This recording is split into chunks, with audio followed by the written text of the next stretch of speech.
So hello, my name is Marisol Morales and I serve as the Vice President for Network Leadership with Campus Compact. We hope that you and your families and your communities are staying healthy and taking care of each other. We want to first begin with the land acknowledgement statement. So as a step towards honoring the truth and achieving healing and reconciliation, Campus Compact seeks to acknowledge the traditional native lands on which we stand. Given that we are gathering for today's webinar from around the country and some from across the world, we invite you to acknowledge the ancestral, stolen, and unceded territory of the Native people where you're joining us from, and you can do that in the chat. I am participating from Chicago, which is located on the traditional homelands of the Council of the Three Fires, the Ojibwe, Ottawa, and Potawatomi nations. Many other tribes, such as the Miami, Ho-Chunk, Menominee, Sac, and Fox, also call this area home. The region has long been a center for Indigenous people to gather, trade, and maintain kinship ties. Today, one of the largest urban American Indian communities in the United States resides in Chicago. Members of this community continue to contribute to the life of this city and to celebrate their heritage, practice traditions, and care for the land and waterways. So again, I invite you to, in the chat, acknowledge the traditional and ceded territory of the native lands on which you're occupying. We also want to recognize and stand in solidarity with individuals and communities who are continuing to call for racial justice and equitable communities and affirm that Black Lives Matter. We commit to move beyond words and into programs and actions that fully embody a commitment to full participation and equity. So we're so happy to have you part of our second webinar series as part of the Fusion course. Today's webinar is titled Preparing Students for Remote Learning and Assessing Evaluating Student Learning in an Online Setting, presented by Jane Turk and Dr. Lynn Donahue, and they'll be introducing themselves shortly during their presentation. I do have an announcement. Applications are open for our second cohort of the Engaged Scholars Initiative, or as we like to call it, ESI. Our ESI program is geared towards early career community engagement faculty, community engagement professionals and pre-tenure faculty. And it's an equity and leadership development program that seeks to develop the next generation of community engagement champions on campuses across the United States. So we hope that folks will look at that. I'll put some more information on the chat. The applications are due on March 26th. At this time, I'd like to introduce our Director of Main Campus Compact, Sally Slavinsky, who's going to talk a little bit more about the Fusion course, this program and the webinar series that you're attending today. Sally? Great, thank you, Marisol. And hello, everyone. Again, I'm Sally from Main Campus Compact, and really excited that you're here today for the Fusion webinar. We do have, just so you know, two other webinars that will be happening after this one. The next one is on April 8th, so we hope you'll sign up for that. And then we also have a Fusion course that will be taking place this spring. So the Fusion project is a project that's funded by the Davis Educational Foundation. And we really sort of reignited the program once COVID hit as a way to work with faculty to make teaching and learning more engaging in an online and hybrid setting. So we really hope you enjoy the workshop today. And just in case you are interested in the Fusion course, the courses will be May 19th, June 7th, and June 21st. And those are all 1 week webinars, or sorry, courses that are free for faculty throughout New England. So we hope you'll join us. And then there's also a small fee for faculty outside of New England. But again, welcome to Fusion. And Jane and Lynn, thanks so much for being here today. Thank you, Sally, and welcome everyone. My name is Jane Turk. I use she, her pronouns, and I am Director of Member Engagement and Minnesota Operations at Iowa and Minnesota Campus Compact. I joined the Campus Compact staff in this role about a year ago, March 16th, 2020. So I've been doing this all remotely. And previous to that, I was at Hamline University in St. Paul, Minnesota for about 8.5 years, working to support community engagement, teaching in the first year seminar program, and also as part of the staff of Hamline Center for Teaching and Learning. I'll mention one more note that I began my teaching career at Hunter College in CUNY systems. So I do have some ties to the East Coast, although I'm back home in Minnesota now, but really excited to be here today. And I'll turn it over to Lynn for her introduction now. Hi, I'm Dr. Lynn Donahue, and I am from St. John Fisher College in Rochester, New York, upstate New York, where it's beautiful out now, although we do get a lot of snow in the wintertime. And I am the Assistant Director of the Institute for Civic and Community Engagement. I'm the founding director of the Community Engaged Learning Program, previously called Service Learning. And I have been at the college for 20 years. So kind of a career professional there. And I'm really excited to present about this topic to you all. Great. So the way we're going to structure our webinar today is we're each going to take a turn presenting a set of slides. And then once we're both done with the different presentations, we can come back together, do some sharing, answer questions, have some opportunities for discussion and reflection on the content presented. But before we launch into all of that, we would like to find out a little bit more about you who are here to attend our webinar today. So we have a few poll questions that we will launch in a few minutes just to get a sense again of who's in the room. There's our poll. Hopefully it's appeared before you, so go ahead.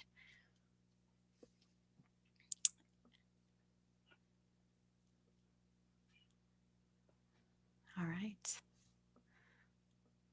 Thank you to everyone who's participating.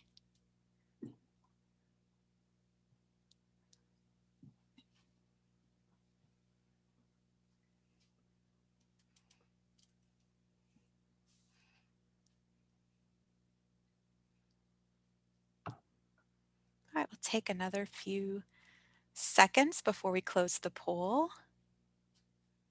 Looks like we got a pretty strong response rate.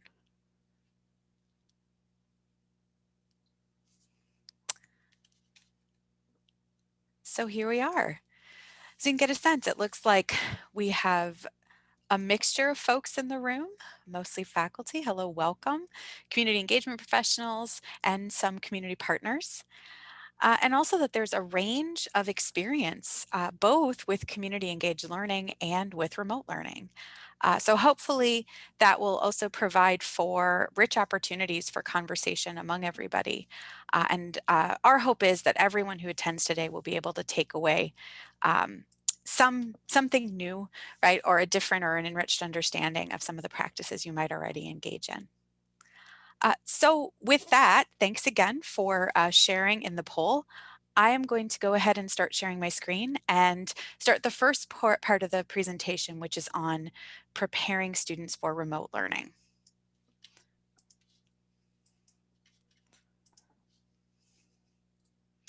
So here we go. So again, there is my name and contact information. Also the land acknowledgement. So I'm joining from St. Paul, Minnesota on the unceded ancestral territory of the Wapakut Band of the Lakota Nation. I also included in here a link to nativeland.ca if you're curious in investigating the Indigenous history of your own location. Some of you may already be familiar with that resource. And I also wanted to share that I do, and I have this, I believe, in the chat as well. Let me grab my chat for a second. Well, okay, well, you can see on the slide, I was going to share it in the chat, but tinyurl.com/turkfusionweb2021 will take you to a read-only access point to my slides if you'd like to follow along. A lot of the content I'll be sharing has some links in it, and so I wanted to make that available to you as I'm going through the presentation. So as you'll see on this slide, along with my contact information, I've included this image that has ways to work towards social change outside, on the outside of it, and has sort of a set of nested circles. And this is called the Social Change Wheel 2.0. It is a resource that I helped to design and refresh. The Social Change Wheel has been around with Minnesota Campus Compact since the late 1990s. And so we decided this year to go ahead and refresh it to sort of bring it into the current conversation in some different important ways. We launched the toolkit in June of 2020, so after the pandemic time had already begun and the shift to remote learning and engagement had also happened. So I wanted to show, we added a couple of different dimensions to the wheel that I wanted to walk through as an introduction to my remarks and the resources I'll share about preparing students for remote learning. So this particular view of the wheel is just the outer ring of the wheel, as we call it now. And this really is what the original wheel centered around and was based on. These really are sort of large, broad scale efforts, strategies, themes in community engagement for social change. So this wheel was one that folks in our network were most familiar with. You can see at the center, as was at the center of the previous graphic, there is anti-racism, equity, and co-creation. This is a zoomed in view of the wheel. One of the things that we added to sort of help to enhance the tool was a central wheel, also centered around, as you'll see, anti-racism, equity, and co-creation, that featured campus-based strategies or strategies and pathways into engagement that really happen primarily on a college or university campus or in that context. And so the idea, you'll see there's little arrows kind of around the edges there. The idea is that both wheels spin around this center and allow for different kinds of combinations to think about how we set up our students, how we ourselves, and how we partner with communities towards social change efforts. And so just to sort of unpack the tool that we put together, the idea was these larger social contexts, broader themes, engagements, and strategies, in addition to thinking about campus-specific contexts, themes, and engagements and strategies, would equal or add up to a wide variety of pathways, on-ramps, and entry points to thinking and acting towards social change, particularly through the lens of civic and community engagement. So today, we'll talk a lot about teaching and learning, community engaged teaching and learning, and also thinking about the online environment, which can also connect with digital and media literacies as well. But the reason I brought this up at the beginning of my presentation was first to give you sort of an overview of where we sort of started off our engagement at our organization in thinking about social change during the time of the pandemic and remote learning, but also that we shared the following observations with our network when we released the updated toolkit. First, that anti-racism, equity, and co-creation must always be at the center. It's something that we are continuously working toward and will continue to need to be working toward and centering, and that we're all practicing and learning about in different ways and thinking of ways that it reshapes our engagements and our work. We also shared the observation that community needs must come first when we are talking about community engagement, particularly in the context of the pandemic. But of course, always centering community needs is very important when thinking about civic and community engagement. Flexibility becomes even more imperative than it normally is. And also we shared a set of observations that not all social change happens off campus, so that the university community, the classroom, and even our own lives and experiences are places for interrogation and thinking about how we connect to larger efforts towards social change. And also that not all social change requires a community partner. This does not mean that it is not away from, it's not connected with community needs, but rather that you can do social change work within the context of a classroom in a global pandemic that isn't perhaps and hopefully is never, but is not just a transactional project or relationship with a nonprofit organization or community-based organization, but rather that there can be broad different ways to help build the skills, knowledge, and dispositions that students need to go into the world as agents for social change. So I introduced this for my own context, but also to highlight that it's very important when communicating to students, and again, I'm sure this is something that many of you, if not all of you, have already thought about, to think about the why behind the community engagement that you're building into your community engaged course. We'll circle back to this at the end of the presentation, and I will invite you to share at that time, but keep this in mind as we go through the set of slides and resources that I'm presenting. What's your why for community engagement? And I hope throughout the series of slides that I'm presenting, you'll find different ways that this connects to the practice of preparing students for remote engagement and learning. This is a citation of an article by Tania Mitchell and David Donahue. It's not a new citation, right? It was from the book, The Future of Service Learning, published in 2009. But I also wanted to really highlight this in terms of thinking about preparing students for remote learning. This article is called, "I Do More Service in This Class Than I Ever Do at My Site, Paying Attention to the Reflections of Students of Color in Service Learning," and kind of connecting back to this idea that not all social change happens off campus or with a community partner. I think the work of Mitchell and Donahue, and particularly the work of Mitchell, helps us to remember the ways in which it's important to think about the identities and experiences of the students in our classes and how they intersect with the larger collaborations and relationships we build with community, and also our larger understanding of issues and ways to make social change or advance community engagement in general on our campuses. A more recent citation, this quote comes from a plenary at the AAC&U General Meeting in January of 2020 from Dr. Sean Harper, who is the Executive Director of the Center for Race and Equity at the University of Southern California. "We hear consistently that the least inclusive place on campus is the classroom." So thinking about this idea of preparing students and understanding the experiences of students, of students who are coming from populations that perhaps traditionally were not at the center of efforts to design, I think particularly now in the spirit of the social change wheel that I shared, becomes even more important to attend to and be intentional about as we think about preparing students for remote learning. The kinds of things I'm going to share during this presentation really center around this idea of being a student-ready college. And so in a way, this is sort of flipping the script or flipping the title of the session. But really thinking about moving away from this idea of students being college ready and thinking about what must change in an institution's policies, practices, and culture in order to be ready for the students who have been admitted to the particular college.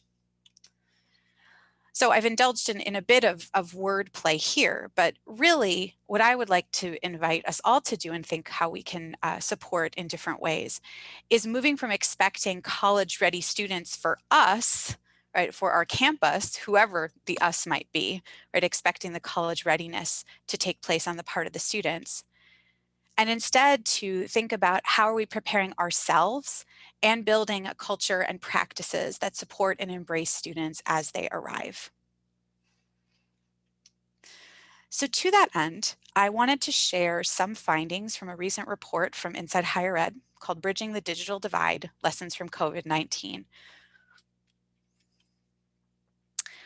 A key takeaway throughout the report, and perhaps is sort of gestured at in the title itself, is that the digital divide is real and it really matters in terms of thinking about how students show up in remote environments and in teaching and learning online.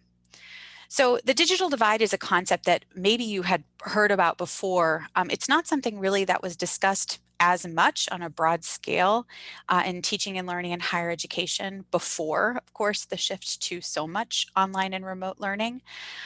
But Calarco, who's a sociologist at Indiana University, identifies a shift from a digital divide in terms of access barriers, right? The question being, does each student have a device at all?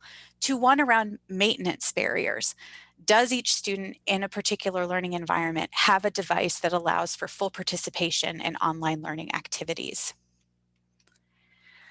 I wanted to share this with you, and again, I'll share the link out in the chat after to these slides if you want to go back and explore more. But on the Indiana University Keep Teaching page, Calarco shared a variety of different resources, a recorded webinar, and a curated question and answer resource that I thought could be useful if you wanted to dig in deeper to some of the recommendations made about centering equity and empathy when thinking about teaching online. So Kalarko's takeaway was certainly keep teaching, but keep teaching with empathy and equity at the center, and really thinking about the student experience, and recognizing that these barriers to access and the maintenance barriers as well are very real. So the recommendations included generally are, it's really important when you're preparing students for remote learning, right? And you're preparing yourself to make an environment that's welcoming to students in remote learning, to acknowledge the challenges that students are facing. And certainly many of those challenges, of course, became more intense or elevated or escalated during COVID-19. But thinking about that in terms of online or hybrid engagement after this as well is really important. Also, to not expect students to ask for help on their own, but really to think about offering help and support proactively in your course is really important. Students may not feel comfortable asking for help. Students also might not recognize exactly the questions that they need to ask. So making yourself available and positioning yourself as a resource, as a facilitator of a course, as an instructor, as a faculty member is really important.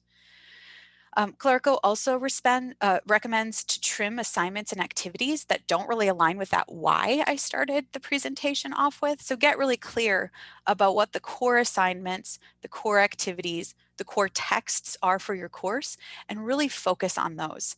And let the other stuff, perhaps move that to the side for now, particularly in this heightened environment. And one clear takeaway, and also on that website that I just showed before, share a digital access and equity statement. She offers an example, a letter she wrote to her students on that site. In your course materials, right, and through the syllabus, on your course site, send it via email, that outlines an understanding that technology access can be inequitable and points students to existing technology resources on campus. So students might not know about the help that might already be built in through your library, through your information technology services, through your student affairs, different offerings or offices. So make sure to include those and make those easy to find so students can get issues resolved too as they emerge. Another type of divide or barrier that is important to pay attention to are connection and time barriers. So not just does each student have a device that allows for full participation, but do they also have a stable high-speed internet connection and time and connection capacity to fully engage in synchronous course learning activities?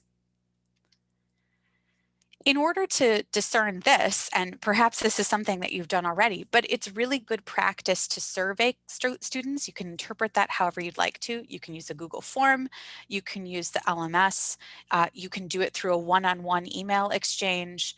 It should be done, right, one-to-one. This is not something you want to share, of course, with the full class. But survey students before the class begins to figure out what the conditions are for them that they're learning in, particularly if they are joining from a home environment. Broadband access that they have access to or not, what devices and software access that they have, work and family obligations, and you might also include open-ended questions about needs for additional support or things they'd like to share with you.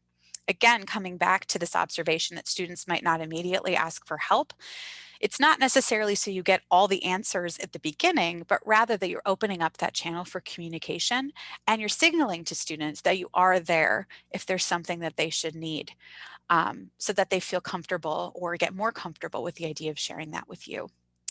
I wanted to also highlight this idea of devices and software access. I know at my previous university, we had a virtual desktop interface or VDI system where Microsoft Word was, SPSS, some other sort of specialty software programs.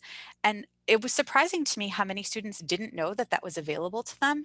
So even for them to be able to access that and not purchase an additional copy of Microsoft, license for Microsoft Office, also to point them to resources from the library and show them how to use that. Sometimes we make assumptions that students know everything that's available to them, but reinforcing those connections, I think, is a really important way to really be student ready and really communicate what's available to them. Also, once you get this information, making sure you act on it and offering accommodations accordingly is really important.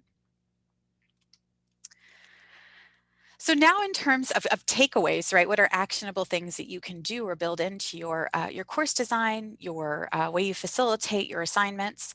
The top 3 online strategies for student engagement and satisfaction that were identified in this report through a survey, actually conducted before the pandemic hit, was that personal messages to students about their progress in the course, so that regular feedback was really important for students to feel satisfied and engaged in an online learning environment. Connecting course content to real-world examples was also a way that students felt really connected to the course. And faculty and instructors that actively offered the opportunity to reflect on what they had learned and what they still had to learn in the class were all really great ways to increase students' feeling of kind of engagement, belonging, and satisfaction with the course. And of course, talking about community engaged learning, the connection between the course content and real world examples, and also the process of reflection, those are things that are already baked into the cake of best practices for community engaged learning. So it's a strength to really lean into and build on when you are in an online or remote environment. So now, of course, a picture of Tim Gunn, because why not? This is Tim Gunn, of course, the mentor. For me, a beloved mentor from the show Project Runway. He shared this quote. Of course, he was a longtime teacher. And so for me, this really helped to crystallize this idea that engagement with students and that relationship isn't a given. You have to make it work. And so Tim Gunn shared, I learned quickly that if the student's perception is that you're not listening to them, and not understanding them, they discredit you. So that this investment in social presence, right, the humanity behind the screen in relationship building and in communication isn't just about having a relationship with students. It really can impact the amount that they are retaining and their engagement with the course content and the learning goals that you're trying to help students achieve. So to this end of sort of listening to students, taking them seriously, right, and working actively to create student-ready courses, the Association of College and University Educators put together this really wonderful toolkit on inclusive teaching practices that particularly speaks to the online learning environment. So I have this linked here as well for you to check out. But I think these are really important things to consider as you're preparing students to come to your class and you're preparing yourselves to welcome students to your class.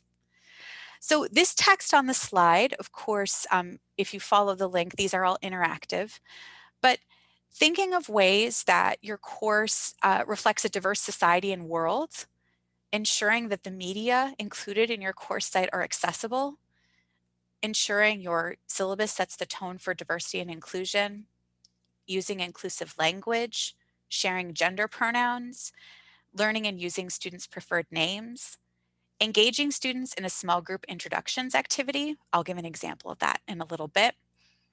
And again, using an interest survey, right? Here are other kinds of things, building in things like questions about pronouns and preferred names into that same survey where you're collecting information about their technology access could be a good strategy.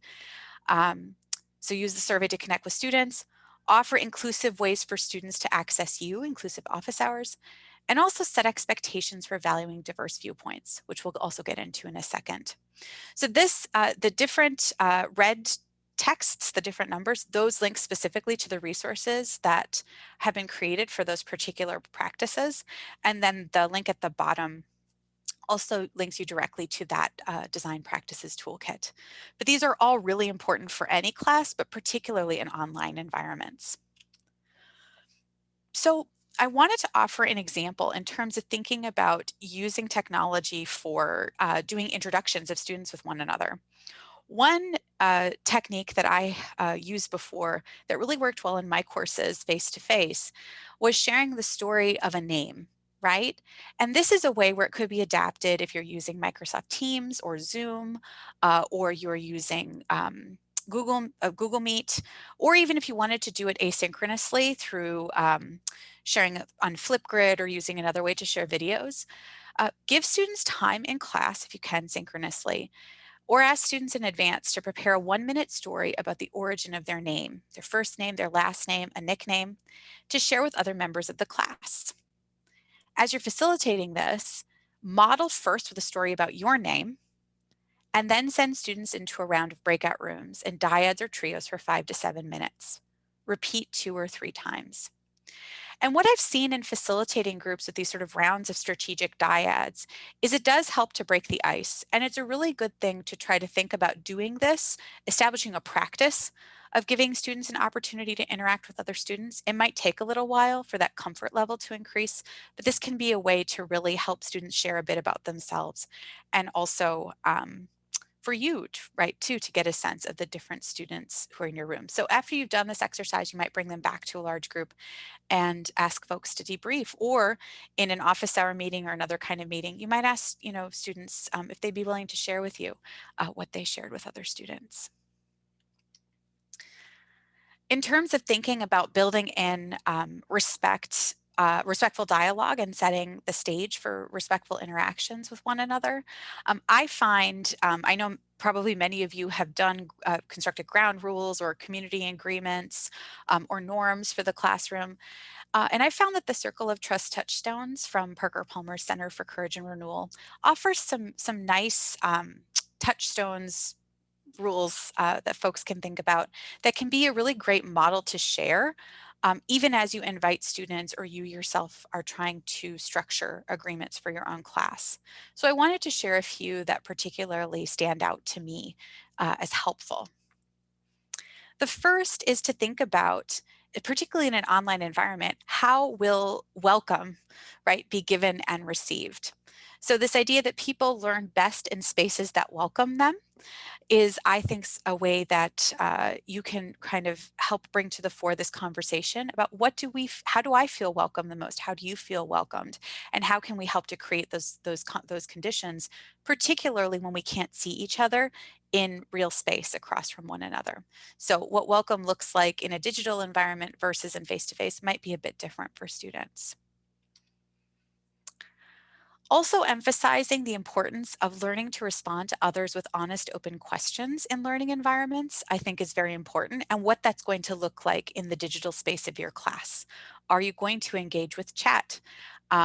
Thinking about how questions will be collected and shared out when you're navigating a digital environment. These are all things that are important at the outset of a class to kind of set up some norms and practices and do some brainstorming around as a collective. And finally, I just really like this touchstone. This is my favorite touchstone. When the going gets rough, turn to wonder. If you feel judgmental or defensive in class or in a difficult conversation, ask yourself, I wonder what brought them to this belief. I wonder what they're feeling right now. And I particularly love this part. I wonder what my reaction teaches me about myself. What I'd also like to point out in this particular touchstone is inclusive language is being modeled by using the singular they. And even small signals like that can create a more welcoming environment for students. And also can give them an opportunity to, again, do that reflection, right? What am I learning about myself when I'm engaging in thinking about setting up these expectations for engagement and discussion in class? I wanted to say too, in terms of there's tons of resources that you can explore. This is a pretty new development. Over the past couple of days, Faculty Focus did a two-part series on structuring your online class for inclusion. So again, in this slide, there's links to both of those. And I also wanted to share that they put together a link of recommended resources around inclusive teaching. So I would particularly highlight in this list that Reach Everyone, Teach Everyone by Tobin and Bailing is a really wonderful resource, as is, if you look at the end of the list, Small Teaching Online by Flower Darby. So if you're looking for additional strategies with Tobin and Bailing, particularly around accessibility, those are great folks to follow up with and dive deeper into. And also activities to really do this sort of intentional community building. Darby's work is really invaluable for thinking through that. You may have already encountered these folks, but again, they're being held up as important contributors to this field, especially now, right? Renewed interest in their work. For the final piece of my presentation to you, I wanted to shift gears a little bit. We've talked a lot about sort of being student ready, creating a welcoming learning environment, and really thinking about the people in the class. I also wanted to introduce this idea of transparency as a frame for approaching designing your course and also designing your assignments. Transparency is a really important strategy to consider when thinking about supporting student learning and engagement, and particularly in remote environments. So transparent design as a set of principles includes establishing a clear relevance to real world application. We've talked about this already, your why behind the community engagement and the assignments that you choose to pair with that engagement. Incorporating opportunities for reflection and metacognition, utilizing multiple modalities and offering flexibility and format choice for assignments. So when you're assigning something, is it okay for a student to build a website or create something more visual or do a presentation using Google Slides or using Canva versus doing a traditional term paper, right? And what are the trade-offs and what's the advantages to allowing these different formats for assignments? Also importantly, helping students to understand how their skills are developed by the course, the community engagement, and the assignments, how the criteria for assessment and evaluation have been determined, and the way that the feedback will be communicated with the students. Thinking back to that survey I referenced earlier, how are you communicating regularly about with students about their progress in the course and the course projects? Finally, explicitly naming and addressing how peers and community partners contribute to the achievement of learning goals and outcomes for the course is also an important piece of transparent design, specifically related to community engaged learning. This is a screenshot of the transparency in learning and teaching in higher education. There are many different examples on this website. The link is included at the bottom, including disciplinary specific ones. These aren't specific, of course, to community engaged teaching and learning or online teaching and learning, but you'll find examples on this website with regard to both.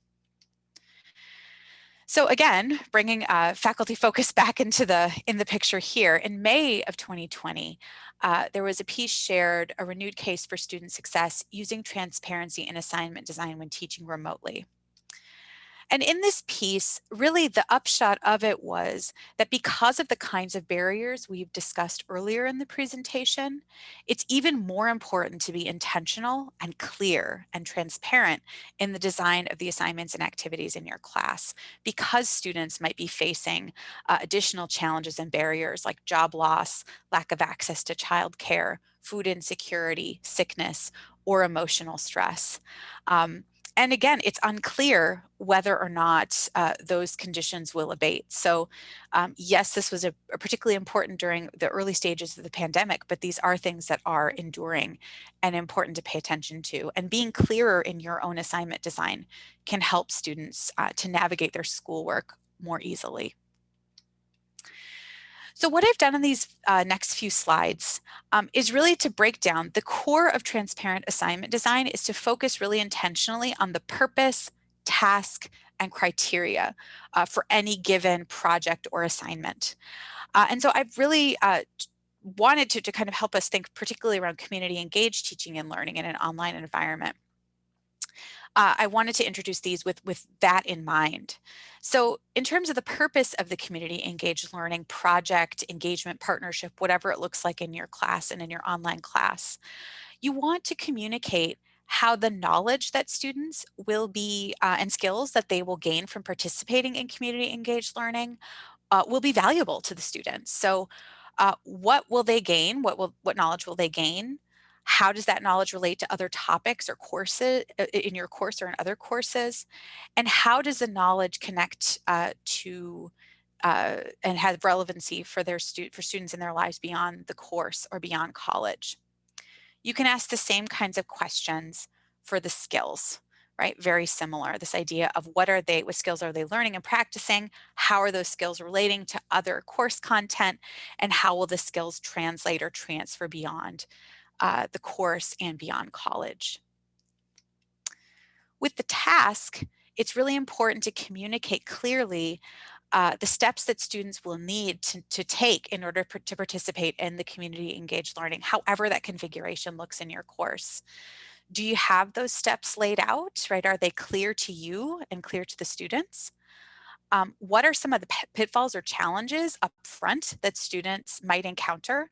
And how can you help them avoid them? Or if they happen, recognize that's part of the process and how they can learn for them or repair them as needed. And how are students getting feedback on their participation and engagement and related work before graded assignments are due or just on the project more generally? And I guess another important question, from whom are they getting that feedback? And building in intentional opportunities for that is really important. Finally, and in the second section of this webinar, there'll be a lot deeper dive into this idea of criteria and assessment.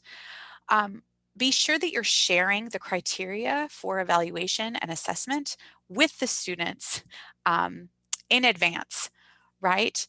So students know what they're going to be graded on, how they're going to be evaluated, and how that's helping them achieve the learning goals, knowledge, and skills you'd like them to gain from the experience. I would really suggest, in line with these questions, really putting the criteria in front of students. In an online class, that might mean sending students to breakout rooms with separate Google Docs or a Jamboard, or using Miro, whatever technologies you might have available to you, and having them come up and report back to the class. What do you think you're being evaluated on, right? What are the core skills for this community partnership or for this part of the project? So they are telling you that they understand very clearly what it is that they're going to be graded on or evaluated on. I think that really makes a big difference in student engagement, again, as has been shown elsewhere in the presentation as well. So to close out in terms of transparency, that's kind of a quick and big, broad overview of it. But I would also suggest, in thinking about being transparent with students, to be open and transparent about the complexity, messiness, and time needed to build community partnership and collaboration. This isn't bounded by one semester or one class, right, or one decade, or one lifetime necessarily. So making it clear that this class might look a little bit different than their other classes online, I think is an opportunity really you can take advantage of. You might also consider sharing your own, what I'm calling spectacular failures, and what you learn from them. So really giving a chance to embody what you've heard before described as a growth mindset. I did an activity with this, with spectacular failures. We had faculty share spectacular failures in teaching and learning and do a gallery walk. It was anonymous, but folks really learned a lot and it was a great conversation starter. So being open about the fact that things don't always go well and that there's still an opportunity to reflect and learn, I think can be a really rich opportunity, particularly even with online teaching and learning, right? Create intentional opportunities in the online environment for students, both alone and together, to consider and reflect on their own identities and roles in and with communities to which they belong, including the classroom and campus, right? As you're thinking about engaging beyond the campus or engaging in other issues with the campus with an eye towards civic and community engagement, ask them to do some reflection on that. How are they showing up? What identities do they hold? What power do they hold? What challenges have they faced? What experiences have they lived? And then invite students to share to the extent that they are comfortable, to make that really explicit that these ways we show up aren't all the same and that does matter. And finally, and kind of circling back in a way to where we started this, emphasize the enduring and systemic nature of many social problems, as well as the importance of individual contributions and commitments. So this idea of balancing, right, between the structure and agency. These are really big problems. They're not going to be solved by any one person. And how you show up and how you choose to engage is something that's really important to think through. I think these are all things that, in the lens of transparency and making those clear connections between the impact students can have and connecting what they're doing with the real world, can be really significant and important. So that is what I have to offer in terms of framing comments around thinking about preparing students and preparing ourselves for working with students in remote environments. What I'd ask you to do now, I'm going to stop sharing in just a moment, But as we transition to the second part of the presentation, I would invite you in whatever way makes sense to you at this point to share with others, what is your why for community engagement? So go ahead and share that. I'm going to stop sharing my screen and get ready to turn it over to Dr. Donahue. And I'll also share here the link to the materials that I had here today. So thank you for your attention. Dr. Donahue, please take it away.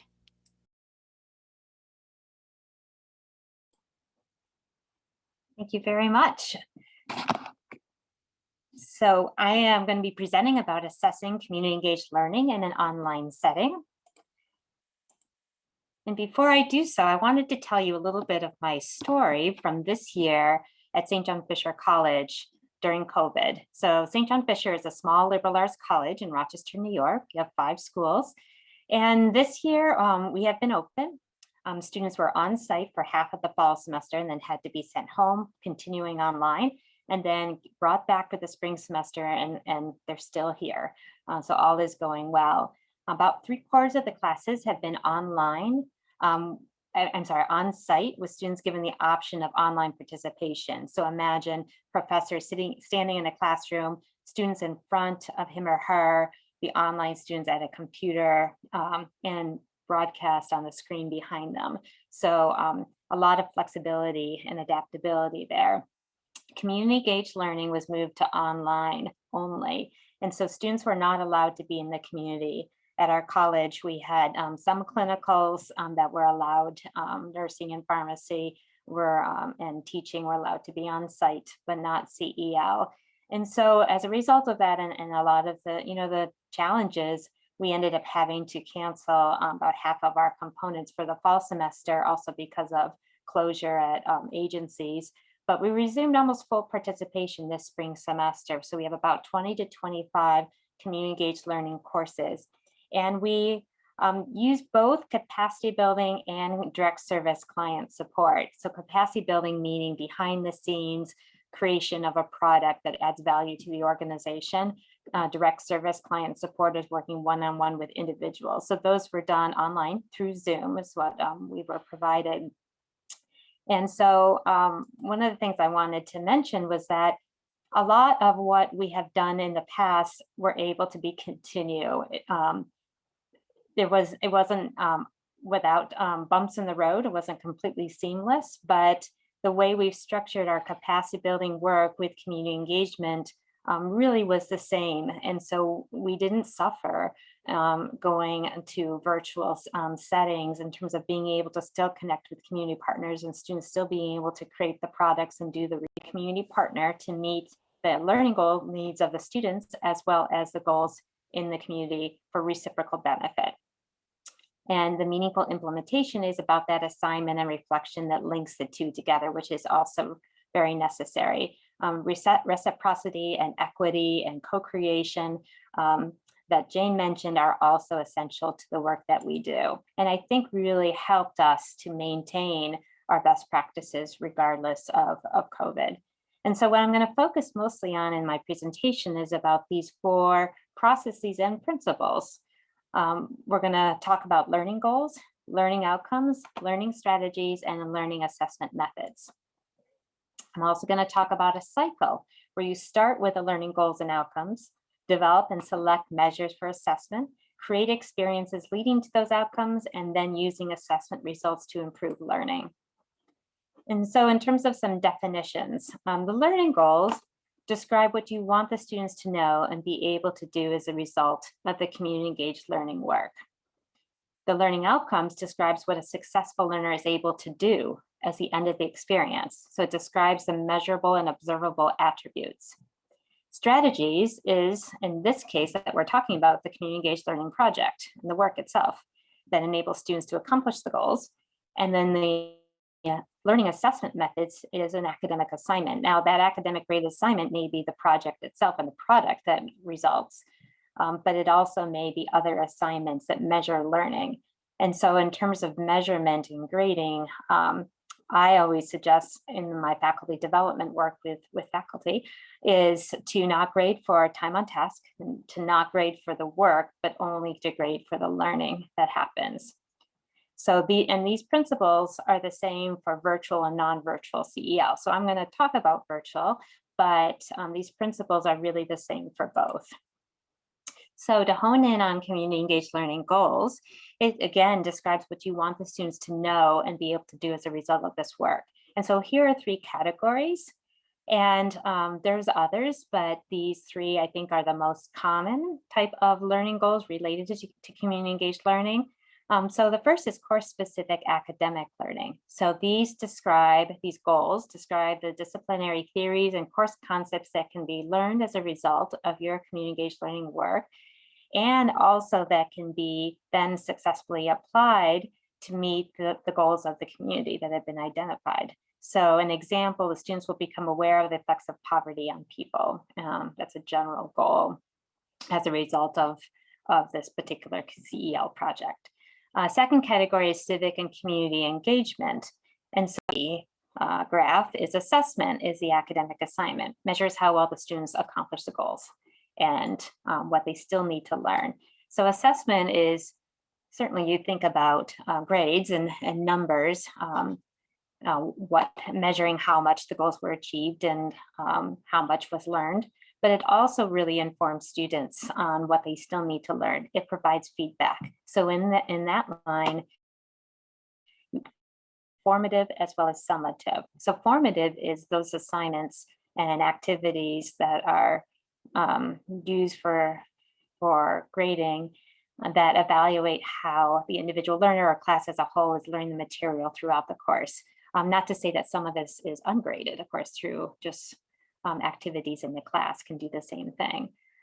So typically assignments include content from a certain period of time and a lower weighted value. Summative is at the end of the semester. So that's really taking the majority of what was learned and being able to then have an assignment that provides information on sort of assimilation and synthesis of that learning and is measured using a higher weighted value.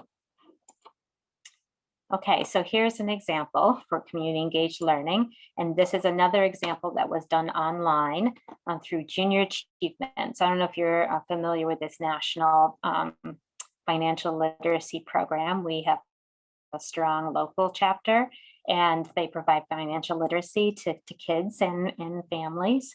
We work mostly in the schools, and they adapted their curriculum for online learning. Actually, they were starting it before COVID hit. So they really developed some great toolkits for online implementation of junior achievement with kids who are also at home.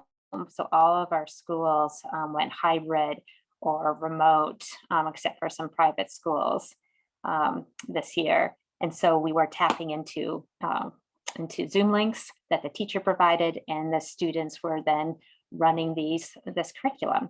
So the learning goal under application of knowledge is students will better understand principles of personal financing. The course is personal finance in the business school. Learning outcomes is students will describe the importance of financial planning concepts to others and compare and contrast different strategies for budgeting. The strategies was junior achievement curriculum, financial literacy skills instruction, and Zoom sessions and breakout rooms with 5th graders. And the assessment as a formative assessment model is journal reflections, applying course concepts to their CEL experience. I have some specific examples. And so I think the toughest part was some of this application and linkage between the course concepts and the community engaged learning experience is being really explicit and avoiding too broad assignments and instructions that ask students to apply what they observed and experienced in the community with the course concepts. So the best results come from very explicit, specific questions. So regarding this goal of application of knowledge, these questions could be, from your experience in the community, what course concepts have you seen in action? And you might want to list those particular concepts, and then asking for details from the community in an ethnographic kind of way. What are some examples where a certain theory doesn't seem to apply? So it's a great opportunity to have students really question the course material and the discussions and the lectures and saying, okay, in principle, in theory, this makes sense, but in practice, what does this really look like? And then learning is enhanced by teaching. What have you learned about budgeting and financial planning you can apply to your own life? So some of the curriculum was specifically about that. So learning is enhanced by teaching, right? So what have the students learned specifically about those principles through this experience? And then those were posted through Blackboard, which is what the college uses for online conversations and discussion and posting of assignments and grading. Here's just another example. The learning goal also for this course was diversity and cultural understanding. Not a strong learning goal in a personal finance business class, but the professor really was keen on this understanding that the students really benefited from working in a city school where predominantly it's Black students from low income and poverty. We actually have the highest poverty rate of cities our size for childhood poverty. So diversity and cultural understanding is an important learning goal. Students will gain cross-cultural understanding of difference. Learning outcomes. Students will explain assumptions regarding differences in race and income and consider the impact of bias on one-on-one interactions. Same strategies, same assessment, but the questions are different about assumptions of your own, or perhaps ones you didn't know you had of becoming aware of, your own bias is what that's supposed to say. How has your experience reinforced or challenges those assumptions or beliefs? What can we do to overcome negative stereotypes and preconceived judgments and draw cultural comparisons? Are just examples. So just a quick application. You can do this in the chat or on a piece of paper or on the computer. Write down for that course I asked you to keep in mind one course learning goal that the service learning, community engaged learning project will help accomplish. What's one course learning goal? And again, it could be the disciplinary course content goal. It could be a civic engagement, social issues, equity goal. It could be like a professional goal, communication goal. And then write down a course learning outcome that can be measured with an assignment and course learning strategy. So what is the project? What is the work that students will do to help them accomplish the goal and outcome? We'll just give you just a little moment to think about that and write that down if that would be helpful for you. And you could post in the chat if you'd like to share with the group.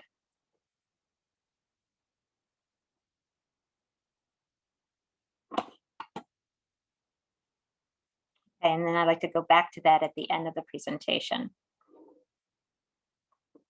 Okay, so I'm going to now talk about some assignments about the formative and summative assessment that can be done and give you some specific examples related to any course, but trying to be specific to virtual.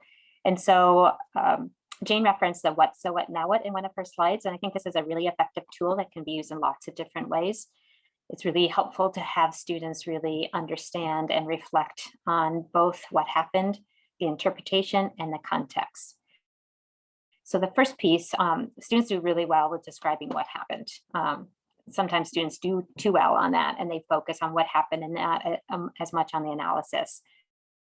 Again, this can be use some of the tools that Jane mentioned in terms of a Padlet or Blackboard or a blog or using website blogging or traditional assignment posted within a semester-long journal. So what happened, with whom, what was the situation, the people who interacted with, some kind of ethnographic instruction on how to use descriptive words and integrate quotes might be helpful as well. So what piece is the interpretive? What is the meaning of this experience? And then this is a good place for the application of program goals and the course content and using some of those questions I already provided to you as examples. What did the experience mean to you personally? So there have been other models where there's a fourth component, which is the emotional reaction, the personal reaction. Through an online environment, my experience has been some of it, a lot of it was very similar, except using Zoom and having conversations like you have through meetings and, online through a computer. And some of it really, was different.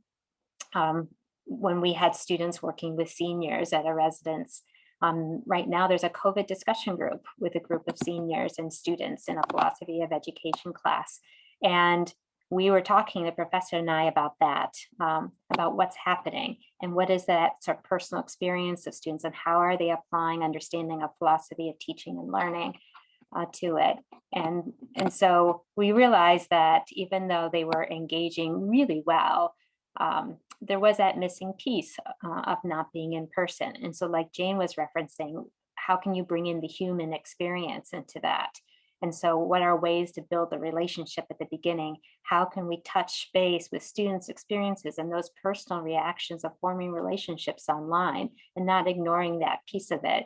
Also what's going on in people's lives. And this discussion group really allowed for that, of course. So, and then Jane required reflective writing to bring in the weekly philosophers and consider how they were discussing and leading discussions and preparing discussion questions using those philosophers. The last piece, context, is what is the big picture? How can I apply these lessons to future plans? And so finishing that circle and using what you've learned to do better the next time, the next week, the next semester, and what has the experience taught you about yourself, about your society. And so this might fit well into a final assessment, or you can use this in one assessment and have them do the full circle. Okay. Virtual tools for formative assessment, again, is an elevator pitch and a virtual exit ticket. So these might be things that you've done in your classes to have students really touch base with you, kind of what makes sense, what's interesting, what did it, you do well, what did you understand well, what's something that's still shaky, what's an example of a site, a theory that doesn't seem to apply at your site. These are virtual exit ticket questions. You can have them post this on Google Doc or Flipgrid. The elevator pitch is a summary of a concept and a connection with a community engaged learning project that can be presented to the class, posted in a chat box or a message board like Padlet or in a Google Doc. For example, from your experience, what course concepts have you seen in action? Again, same kind of ideas, just a different method. And it's a way to get more regular check-ins with the students and get them to have specific concepts to share in breakout rooms or online. Again, I think the more specific you can be, the more you'll get from the students. And it's a good way to check in with them. Zoom polls, like we did here, is also a way to elicit feedback, to confirm understanding. Example, what are the following strategies can we use to overcome negative stereotypes and preconceived judgments? And then photo reflection project is another formative assignment. And this can be related to the civic engagement goals and outcomes that we talked about. And so having students pick photos or you provide photos. And I've done this in the class that I teach, and I sometimes use photos that don't directly link, but can be used as metaphors. So this top photo, how is this a metaphor for the work you've done so far? How is this a metaphor for what you see in the community? Down below, this is a picture from downtown Rochester. And so comparing this with perceptions of poverty of a home that doesn't have glass windows broken in. So what are your perceptions? What's the reality? What's the complexity of the situation? And they can write a 1-minute paper about their interpretation and how it relates. So I think, like to Jane's point, finding creative options for students to reflect and to discuss the issues really enhances that engagement, especially online when students are feeling less engaged or feeling zoomed out. So to kind of summarize with an example, I run a program called Seeds of Success, teaching resiliency to children, social emotional learning skills. And we do it at one of the city schools, 2nd and 3rd graders. And this is a picture from last year, pre-COVID. But we did continue this plugging into the Zoom links that teachers generated while kids were at their home with 2 students with a group of 3 or 4 kids. There's a curriculum, books and activities. So it's a quick summary. And so for the learning goals related to application of knowledge of child development theory, of civic and community engagement, understanding race, and professional skills like enhanced communication. We have journal writing assignments, We have a participation grade, like exit tickets, photo reflection, and then we have the quizzes using Zoom. So this is just sort of a summary of how in this particular project, you can determine the measurements, determine how you can spread these out and how they will capture those learning goals. So examples of summative assignments for virtual CEL is we have, again, summative is at the end of the semester. Okay, so we have the CEL product itself. That in itself could be the graded assignment that allows students to integrate the course content. So this semester we have statistical analysis, we have grant templates, and we have research reports students are creating for the community partners that I've matched them with. And so those products integrate this data statistical analysis they're learning in class. They integrate the promotion materials. And so you can grade that. And that helps to measure their accomplishment of the course content, that application of knowledge piece. Final presentations made with PowerPoints online. Websites can be created to put in materials almost as a portfolio. Weebly is a great tool, free and not too difficult to put together. I've made several websites for faculty that have used them in their courses. And video presentations of final products. Reflective learning is also a common way online for a final product. And CEL impact assessment. So I mentioned this because through our office, we have created an impact assessment for students, faculty, and community partners to identify the outcomes along the learning goals and outcomes that I presented to you. So these are common learning goals and outcomes that all faculty at our institution that engage in community-engaged learning follow. They're not required to, but they use that model. And so our program-wide impact assessment through Qualtrics really follows those and gives feedback, both in quantitative and qualitative, on how well the students accomplish those. And then from the community perspective, how well the work met the goals that were identified before the semester began. So here's just a summary of what I've presented. Here's a summary of the summative work and the formative. And so we have the product, the final paper, website, video, and CEL survey. And then the formative, I've talked briefly about Zoom polls, the what, so what now at exit ticket, photo reflection, and elevator pitch. And then this is a photo of working with seniors, again, from last year with nursing students, developing some sort of life bio kinds of conversations and report with the journal as a gift here on the table. Some of that happened this semester using Zoom again, training the seniors how to use Zoom and connecting online. And having those same conversations. So that also was effective with assessment of the students through written reflections and a final presentation. So the last bit of application, if you could consider what assignment will help you measure the course learning outcomes. What formative assignment and what summative assignment will help you measure what the course learning outcomes were accomplished that you've defined for the course that you're going to be teaching or supporting or working with. So I'm going to give you another few moments to write that down, to post it in the chat. I'm going to look in the chat.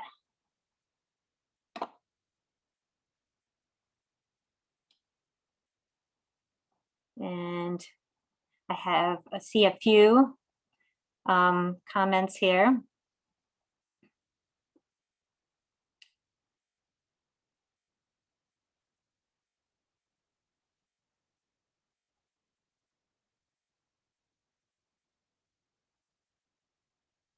Somebody teaches architectural history and building construction and rehabilitation of homes. So that's a fantastic course for community engaged learning, partnering with historic preservation, partnering with city departments, whoever is in charge of that. Interpretive signs in a booklet for campus architectural tours. So understanding the students appreciate their built environment is a fantastic learning goal. The learning outcome could be what you want the students to do to demonstrate their appreciation. And so that's write, create, build, reflect, demonstrate understanding through that booklet, and then some written reflection.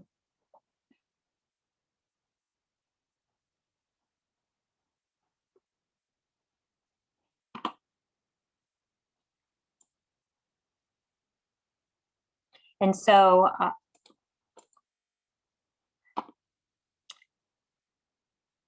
is there any questions? I think that's the end of my section.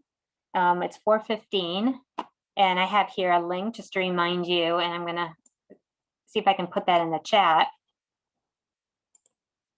But I think we're gonna open it up now for questions. Like I said, we have 15 minutes for comments or questions.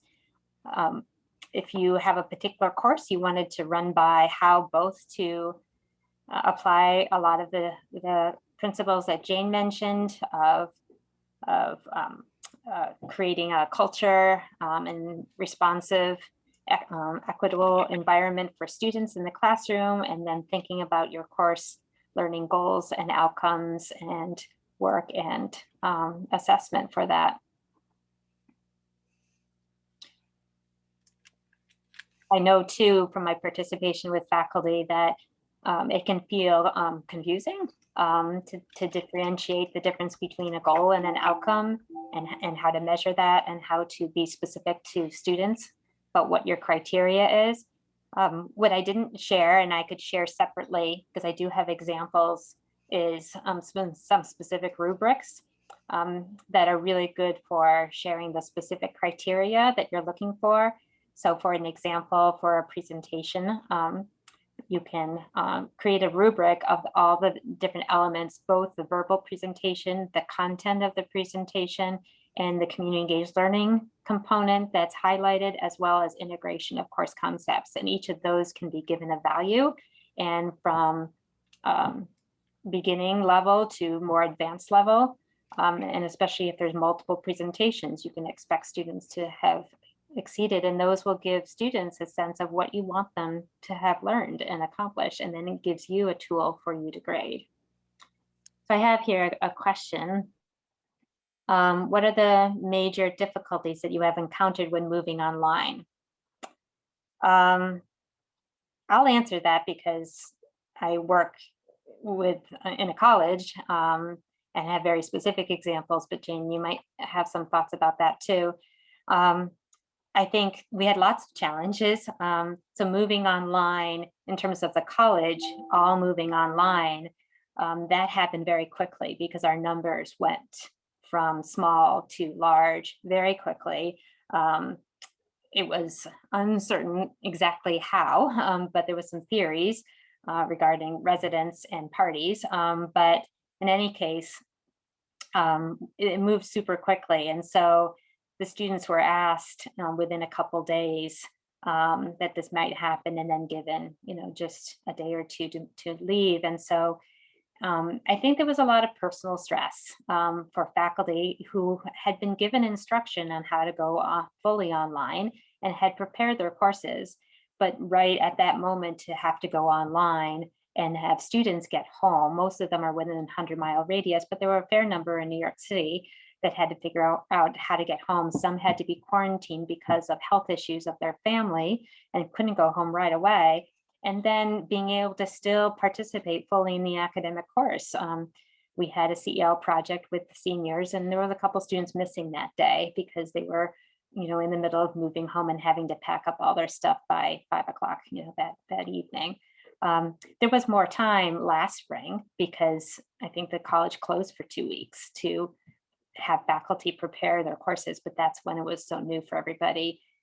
This fall faculty had the summer, and it was a lot of training the college provided. So that was really helpful. Faculty had personal, children at home, community partners you know, a lot of our nonprofits have been stressed. Some were not able to support students. So, you know, those were big challenges. Jane, do you want to add anything?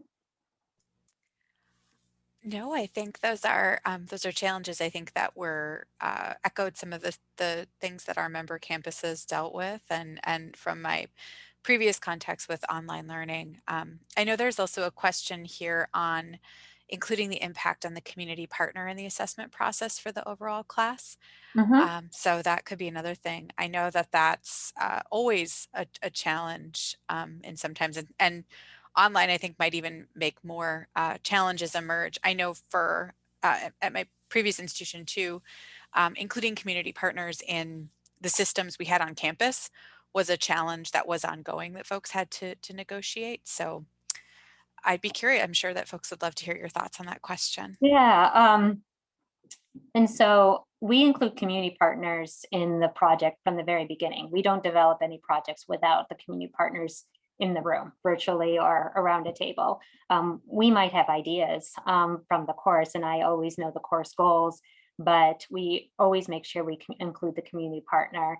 And then we develop those projects and the infrastructure of it, kind of like the scaffolding of what students will do before the semester begins. So we don't have students develop those projects on their own or find community partners. And so it's we're able to really ascertain what are the goals of this project to the community and how does it specifically relate to the learning goals. And so then that information is integrated into the assessment designs from the faculty, who don't finalize anything in their syllabus until after all of that work is completed. I also have a community impact assessment. And so we, through Qualtrics for all of our partners. And so we integrate their feedback into the design of future project work with either those same faculty who want to repeat this work with the same partners or for new projects. We also have an advisory board. And so we include community partners in our advisory board, and we do kind of a refresh of some of our assessment and then take a look at it and have involved them in taking a look at some of our assessment pieces. I think that's a good summary of that. What other questions do you have? Probably have time for one more question before we open up the time for the survey to be completed. Yes.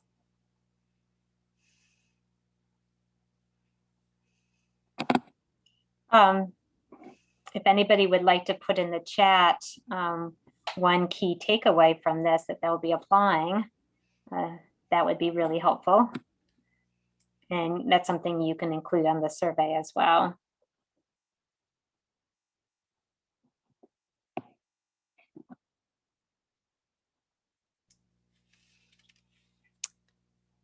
You're welcome.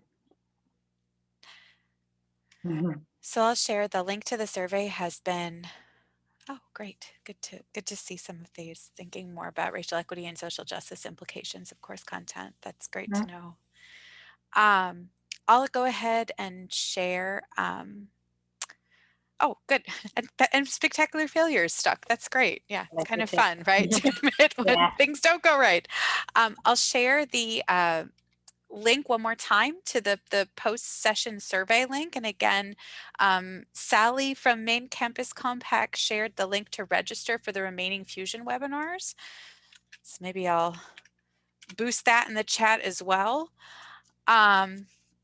Please feel free after this session is over to reach out if you'd like to follow up. I'll share my email in the chat, and then I can share the link to materials as well. But we really appreciate your engagement. Please take a few minutes to fill out the survey.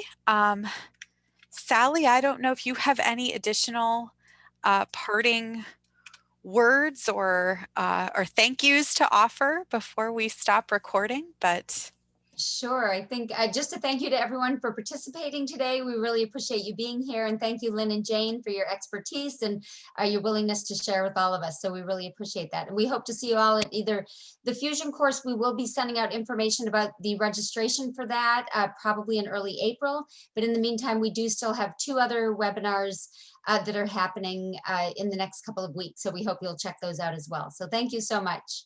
You're welcome. Thank you for having us. Yeah,